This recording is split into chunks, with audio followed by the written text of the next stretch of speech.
It will be a killer and a chiller and a thriller when I get the gorilla in Manila. Ladies and gentlemen, this is Cassius Marcellus Clay. He's young, he's handsome, they know it. I can pound a drink of water and kill a dead tree. Don't mess with Muhammad Ali. I've done something special. I've wrestled with an alligator. I've tussled with a whale. I've handcuffed lightning, throw thunder and hail. I'm as confident as I say, and I'm better than I say I am. I'm a poet, I'm a prophet, I'm the resurrector, I'm the savior of the boxing world. If it wasn't for me, the game would be dead. Who would bet on Fly Patterson beating me? Who would bet on Ernie Terrell beating me? I told you I was floating like a butterfly and stinging like a bee. I'm gonna float like a butterfly and sting like a bee. His hands can't hit what his eyes can't see. Last week I murdered a rock, injured a stone, hospitalized a brick. I'm so mean I make medicine sick. I'm young, I'm handsome, I'm fast, I'm pretty, and can't possibly be beat. I told you I'm the real champion. I told you I'm the champion of the world. All of you bow. He will be mine at around 9, and if he makes me sore, I'll cut it to 4. Thank you very much. If that don't do, we'll get him in 2. If he runs, we'll get him in 1. And in your heart, you know I'm right. My resolution. Good morning, good morning, good morning, good morning, Wilmington. Welcome to the Inner City Wake Up Call. Welcome. It's a leap day? A leap day. February 29th, 2016. Coming out of the port city of Wilmington, North Carolina. We come to you 365 days a year. We don't miss a day. We love doing what we do. We love our people. It's your Inner City Wake Up Call. Soon to go national. Yeah, you got to say it. You got to believe it. You got to think it. Yeah, soon to go national. We got folks up here that's outside of Wilmington. We call it the Inner City Wake Up Call. We didn't say the Wilmington only Inner City Wake Up Call. It's the Inner City Wake Up Call. We got inner cities all over this country we got to hit. We just stay at Wilmington right now.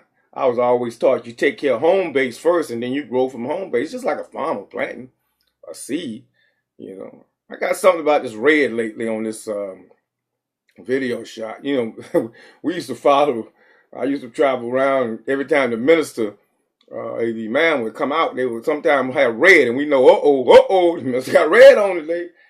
I've just been in a red mood lately, you know, fired up, work to do. We got things to do in this city. So as I was traveling the other day, as you saw on Facebook, you all that keep up with No Cover, and we're going to get to that in a minute because a lot of folks keep up, but secretly, y'all secret watchers, y'all secret listeners, I love you, but you understand, I can see the numbers and I can see the buttons when they click and go off, and you think you're slick, but it's cool. It's all love. It's all love. You come see what your brother's doing, and I appreciate it. The bridge, Old Castle Hayne Bridge. I've been traveling that bridge for years. And I travel it every night when I go to work now, out at the facility. And I usually leave early so I can have a few moments on the bridge. It's become, you all that follow me that know what I've been going through. I've been over a year transformation. And so this spiritual journey that I've been on in the last year started February 22nd. I never forget the date. The sermon is online. You want to go hear it to see what your brother's been through. Pastor Campbell, peace and blessings. I love you for that sermon you gave me. You touched my heart that morning. I've been on that journey ever since. And I stop at the bridge some nights for prayer, just to pray. And as I was praying the other day, things been coming to me at the bridge. And I ain't spooky. Yeah, I am spooky. If that's what you want to call it, I'm spiritual. But the ancestors are there. And I realized that bridge connects right to the back of where Brother Larry showed us in Wilmington on Fire. If you go to the back of that swamp, because a lot of times we that were students of Wilmington on Fire didn't know about the history of the riot. We always assumed they said they ran them across the river. A lot of folks still think they're talking about the Cape Fear River, and I always ask, that was a deep river for them to run across. Never asked a question. It wasn't until Brother Larry articulated and explained to us that the back old cemetery, if you go in the back of the cemetery, it leads to the swampland. And the swampland leads to the back of what we call Love Road, which leads to the back of what we call that bridge. It comes right out. They call it the Smith Creek. Swamp, creek, river, ocean. That's how it works. The swamp, creek, for y'all that know, swamp, creek, river, then it becomes the ocean. Leads Cape Fear out to the ocean. So that's when you look at that scenario, I said, wow, this bridge right here is a very key and important bridge. So I said we need to name this bridge. So I sent it to the brothers at Wilmington Fire, and they said Thomas C. Miller, and I was like, wow, right away, because I said and the ancestors and those victims. So let's include that also. But we're looking for a name, and I said, wow, that will work. So we're going to talk to Department of Transportation today. I've already got the number and everything, and we're going to see what we can do. You start. See, that's today's topic, 43 days. If you haven't got the book, call me. I will send you a copy. 43 Days of Thought and Understanding from Black Man's Perspective. No covers, the author of the book. Third book on the way. I ain't giving you the title yet, but y'all have seen it. It's fire. Day 25, successful people learn to get things done. That's day 25. I'm going to bypass this morning. I'm going to let you read it online. But the subject matter going into the day was transparency. So I need to get to that in the moments I got left. So successful people get things done. And it tied right into what I want to talk about today. Because if you're going to lead our people, but you consider yourself a leader? Yes, I do. If you're going to lead our people, if you're going to help direct our people in a way, if you're going to think that you are spiritually connected to lead our people, because first you got to be that. A lot of us are leading and not connected spiritually. A lot of times you have to sit back and let someone else lead when you're not there. Get yourself together. Then once you get yourself together, then you can lead. But once you got yourself together, don't let anyone stop you from leading. No matter what their title is, no matter what their position is, if God is giving you that vision, as the brothers in the church say, if you've been called, then lead. But make sure you've been called. So I understand that a lot of folks are tied into Facebook. And I understand that a lot of our authorities watch Facebook. And I understand they watch no covers. So I try to be transparent.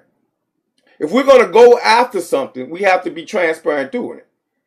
So I made a decision that if there's an issue to be discussed, we're going to discuss it on the No Covers Network. So let's get to the housing and to the police department, because I think that's why some of y'all came in this morning. I see the lines up. Okay. Last year when Ferguson went up in flames, I made a conscious effort on my bike. In the Aztec with the police department, we have Donnie. I love Donnie at the police department, so don't think I'm anti-police. I love Brother Donnie work, and I love the brothers that work under Donnie. I made an effort that every time I see them community policing, every time I see them, I'm going to wave. I did it for two reasons. Number one, I didn't want to get shot at 3 o'clock in the morning. So I wave. I'm very friendly. I wave intentionally to get a response back. They see me ride my bike. I wave every time they pass by. I see them on the street. I wave to get some exchange. When they do community policing, I will turn around and stop and talk to the police and say, thank you for policing the community. That's how community policing is done. That's how a relationship happens. So in that relationship, I have a part to play. I have to be transparent in my behavior. When I get calls from folks from the police department that say that this video needs to be released, what's the problem? If you can explain to us that it will hinder your investigation, okay. But when you do stuff like that, you open the door for people to criticize you. So my plea this morning is not to attack the police department. If you thought that's what I was coming to do. My plea department is to appeal to the police department if you want a continual relationship. If you want a continual relationship for the better, then we have to be transparent on both ends. You can't go in front of the public and say you are upset because we don't call text a cop or text a tip when there's something that go on in the community, when you want to hold information from the community that would help ease their pain. There's pain. That could be my daughter. That could be my sister. That could be my mother that's missing. So there's pain in the community on a missing child. With that, they expect with their tax dollars the same amount of attention given if they were from the other side of town. Now, you say you've given that. You say you spent X amount of dollars looking. You said you went out out on searches. Okay, I believe that. So the video, why not release it? Because someone asked you to? That's arrogant. Because someone asked you to release it, you don't want to release it. You don't want to give the information to the tax-paying citizen. However, if this is where you open the door at, Wilmington Police, with evidence she happens to be black. So you open the door for someone to cry racism, because if the video had been the young man that got shot downtown at the art center, whose mother was awarded millions of dollars because the lighting in the area by the police department was not correct. The lighting was not correct, and was awarded a settlement. If that had been that child's mother or father, would you have released the video? I'm just asking. Don't get upset. I'm just a messenger this morning. Would you have released the video? So then you open the door for people to cry racism, because mother said, if it looked like a duck, walk like a duck, quack like a duck, it must be a duck. Now, WHA, you not off the hook, because we came out with an argument on this channel. It's a channel. We came out with an argument about a gentleman, Mr. Brett. I have his name right here, Mr. Brett. He's emailed me several times. When he emailed me the first time, we put the information out on the app. We never went to the Wilmington Housing Authority to press you to ask you to fire him. However, in a correspondence with him, you wanted to know what the correspondence was between him and No Covers, because you had got word that No Covers was involved in the case and was asking questions about the case. Well, if someone calls No Covers, which has decided, he's decided based on his relationship with God.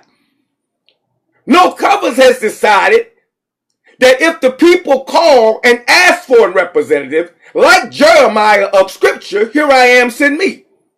So since we have decided to take on that role, then if they call, we're going to respond. When we respond and see that you asked for the correspondence, now, since I know you're watching, we have the right to ask. Okay, I have two families here, three altogether, that says that they've had mold in their house and been asked to move, but they can't say anything. I have three workers here, including Mr. Henderson, who was very honest about it. He said, I'm not coming out now. He said, I should have said something when I was there, but I was told, open my mouth, lose my job. The others been told, open your mouth, lose. Now, I've checked with certain people in the construction industry that have told me the same thing, that there is asbestos that's in those places because it was one of the cheapest materials used years ago, and that is there, and that what the housing authority don't want to do, because the last director, we understand, the last director put you in the red and wasted all the money on foolishness that now you're trying to recover. So in that recovery process, you don't want to spend the money to investigate it correctly. Well, that's the same thing they did in Flint, Michigan. Don't get upset if we compare the two. Flint, Michigan was about saving money, not about saving lives. In the process of trying to save dollars, we lost lives, are losing lives, and have children that's permanent brain damage for years because we want to save money. Well, whose money is it? It ain't yours. It's the people that pay housing. Oh, well, they don't pay. They just pay us. It's still theirs. You wouldn't have a job if it wasn't for that government subsidy. You wouldn't have a way to earn a living if it wasn't for that government subsidy that you call it. So therefore, it is the people's money, and it is the people's right to ask the question, is there asbestos in my house? And am I living in a situation where I have to take precautionary measures to ask for the safety of my children? You all that's going on off on the video, I got a few more minutes on the radio. Let's keep it pumping. Y'all keep running on the video.